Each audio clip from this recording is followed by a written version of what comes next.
নমস্কার বন্ধুরা, পঞ্চব্যঞ্জন হেসেলে সবাইকে স্বাগত। আজ করছি সোয়া পোলাও। নিরামিষ দিনে আমাদের ভাবনা থাকে কি করব। এরকম একটা রেসিপি পেলে কিন্তু আমাদের মন্দ হয় না। সবার কিন্তু বেশ ভালোভাবে তৃপ্তি করে খাবেও, আবার খুব ঝটপটভাবে হয়েও যাবে। তো তার জন্য এখানে নিয়ে নিয়েছি আমি বাসমতি রাইস। বাসমতি রাইসের বদলে কিন্তু তোমরা এখানে গোবিন্দভোগ চালটাকেও কিন্তু ব্যবহার করতে পারো। আর এটাকে আমি ৪ থেকে ৫ বার এরকম ভালোভাবে আলতো হাতে আগেই ধুয়ে নেব। পরে ধুতে গেলে কিন্তু ভেঙে যাওয়ার সম্ভাবনা থাকে। তারপরে এরকম সামান্য পরিমাণ জল দিয়ে ভিজিয়ে রাখবো। আর এদিকে নিয়ে নিয়েছি সোয়াবিন। কড়াইয়ে জল গরম হয়ে গেছে, এবার দিয়ে দেব সোয়াবিনটাকে সেদ্ধ হতে।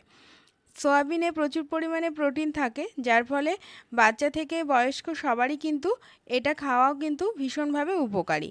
তো সেদ্ধ হয়ে গেছে দেখো, এটাকে আমরা এবার জল ঝরিয়ে ভালো করে ধুয়ে নেব। আর এদিকে আরেকটা কড়াই বসিয়ে দিয়েছি।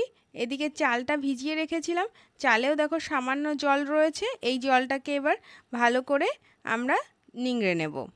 নিংড়ে নিয়ে নিয়েছি। এবার চালের মধ্যে আমি কিছু মশলা দিয়ে চালটাকে মেখে নেব কড়াইটা গরম হতে হতে। আমি এখানে সানফ্লাওয়ার অয়েল ব্যবহার করছি, কারণ আমার বাচ্চা ঘি খুব একটা পছন্দ করে না। এখানে আমি ২ টেবিল চামচ সানফ্লাওয়ার অয়েল দিলাম। আপনারা কিন্তু ইচ্ছা হলে ঘি দিয়েই মাখবেন। আর এখানে দিয়ে দিচ্ছি জিরে, আদা, ধনে বাটা। আর তার সঙ্গে দিয়ে দেব পরিমাণের থেকে একটু কম লবণ। আর দেব ভাজা মশলার গুঁড়ো। এটা দিয়ে বেশ ভালো করে আমি এটাকে মাখিয়ে রেখে দেব। আর এদিকে আমার কিন্তু কড়াইও প্রায় গরম হয়ে আসলো। তো এরকম রেসিপি মানে যে কোনো নিরামিষ দিনে কিন্তু ভীষণ ভালোভাবে যায়। বা আমরা কিন্তু এরকম রেসিপি কিন্তু কোনো সময় কিন্তু ভোগের ক্ষেত্রেও কিন্তু আমরা ব্যবহার করতে পারি, কারণ এটা যেহেতু সম্পূর্ণ নিরামিষ। এদিকে দেখো আমার কিন্তু কড়াই গরম হয়ে গেছে। আমি দিয়ে দিলাম এখানে ১ টেবিল চামচ ঘি। আর ঘিয়ের পরে দিয়ে দিচ্ছি খানিকটা সানফ্লাওয়ার অয়েল। ঘি আর তেল একসঙ্গে মিশে গেলে আমি এর মধ্যে দিয়ে দেব গোটা গরম মশলা। এই রেসিপিটার জন্য বন্ধুরা কোনো রকম অন্য কিছুর প্রয়োজন হয় না, যদিও আমি আজকে এখানে চিকেন কষা দিয়ে ব্যবহার করেছি। এখানে দিয়ে দিলাম তেজপাতা, শুকনো লঙ্কা, দারচিনি, এলাচ, লবঙ্গ আর গোলমরিচ। গোলমরিচটা অবশ্যই অপশনাল, যারা গন্ধটা পছন্দ করুন তারা দেবেন, আর যারা গন্ধটা ভালো লাগে না যাদের, তারা এটাকে কিন্তু বাদ দেবেন। এবার এটার একটা সুগন্ধ বেরিয়ে গেলেই আমি এখানে দিয়ে দিচ্ছি কাঁচা এবং পাকা ২ রকম আমি লঙ্কা কুচিয়ে রেখেছিলাম সেটাকে। এটা সামান্য ভাজা হয়ে গেলে আমি আগে এখানে দিয়ে দেব সয়াবিনটা, কারণ এখানে আমি আগে কাজু কিশমিশ ব্যবহার করব না, তাতে কাজু কিশমিশটা পুড়ে যেতে পারে। তাই আগে আমি এই সয়াবিনটাকে ভালো করে ভেজে নেব।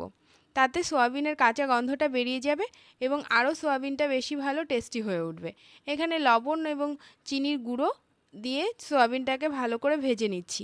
এখানে আপনারা ইচ্ছা করলে কিন্তু নর্মাল চিনিটাই ব্যবহার করতে পারেন। আর সামান্য যেই রঙটা পরিবর্তন হবে তখন কিন্তু আমরা এর মধ্যে দিয়ে দেব এই কাজু কিশমিশটাকে। আর কাজু কিশমিশটা দিয়ে তারপরে কিন্তু হাই ফ্লেমে কিন্তু আমরা ২ থেকে ৩ মিনিট কিন্তু আমরা নাড়াচাড়া করব। দেখেই বুঝতে পারছেন যে রঙটা পরিবর্তন হয়ে গেছে। এই পর্যায়ে দিয়ে দিচ্ছি কাজু এবং কিশমিশকে। এবার গ্যাসের ফ্লেমটাকে বাড়িয়ে দিলাম এবং এবার বেশ ২ থেকে ৩ মিনিট ভালোভাবে এটাকে নাড়াচাড়া করব। তারপরেই দেখতে পাবেন যে কাজু এবং কিশমিশের কিন্তু রঙটা সামান্য হলেও পরিবর্তন হয়েছে। যখনই দেখবেন যে কাজু এবং কিশমিশের রঙটা পরিবর্তন হয়ে এসেছে, ঠিক সেই মুহূর্তে কিন্তু আমাদের যে মশলা দিয়ে মাখিয়ে রাখা চালটা সেটাকে আমরা দিয়ে দেব। দেওয়ার পরে কিন্তু এই সময় কিন্তু আমাদের গ্যাসের ফ্লেম কিন্তু একদম সিম থাকবে। এইভাবে আমরা ৫ থেকে ৭ মিনিট আমরা নাড়াচাড়া করব। কারণ এই সময় যদি আমরা গ্যাসের ফ্লেম হাই রাখি তাহলে চালটা ভেঙে যাওয়ার সম্ভাবনা থাকবে। তো সেই কারণে আমরা এই সময় কিন্তু গ্যাসের ফ্লেমটাকে কিন্তু লো রাখবো। এইভাবে বেশ ভালোভাবে ৫ থেকে ৭ মিনিট আমরা নাড়াচাড়া করলে কিন্তু চালটা আমাদের রেডি হয়ে যাবে। আর তারপরে কিন্তু আমরা ব্যবহার করব গরম জল, উষ্ণ গরম জল। আমি অলওয়েজ মানে যে কোনো পোলাওয়ে, সাদা পোলাও হোক বা বাসন্তী পোলাও হোক, আমি গরম জলই ব্যবহার করি। আপনারাও এই রেসিপি করলে অবশ্যই গরম জলটা ব্যবহার করবেন। আর গরম জলটা একবারে একটু বেশি করে রাখবেন, তাতে যদি প্রয়োজন হয় পরবর্তীতে তাহলে ওই গরম জলটাই কিন্তু আপনারা দিয়ে দিতে পারবেন। আমিও একটু বেশি করে রেখেছি, তবে আমার লাগবে না যা মনে হচ্ছে। এর মধ্যে যে লবণটুকু কম দিয়েছিলাম সেই লবণটুকু আমি দিয়ে দিচ্ছি, দিয়ে নাড়াচাড়া করে ঢাকা দিয়ে দেব। এই পর্যন্ত কিন্তু চালে আমি কোনো রকম চিনি ব্যবহার করিনি।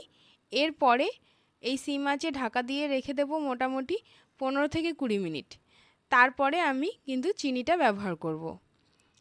তো চলুন দেখি কেমন হলো। দেখুন একদম কিন্তু ঠিকঠাক পর্যায়ে হয়ে এসছে। জল কিন্তু একদম শুকিয়ে গেছে, সামান্য একটা জলা ভাব আছে। এটা কিন্তু বাকি উপকরণগুলো দিতে দিতে কিন্তু ঠিক হয়ে যাবে। এখানে দিয়ে দিলাম আমি 1 টেবিল চামচ চিনির গুঁড়ো। এখানে আপনারা নর্মাল চিনি ব্যবহার করতে পারেন।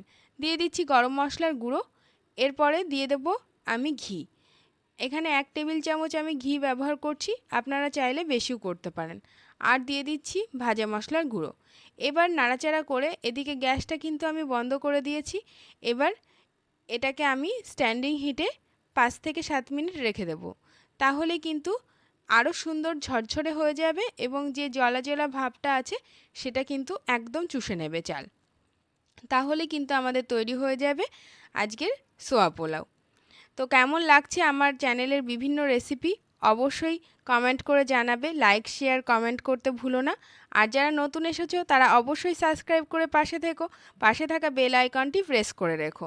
আজকের মতন এই পর্যন্তই, টাটা।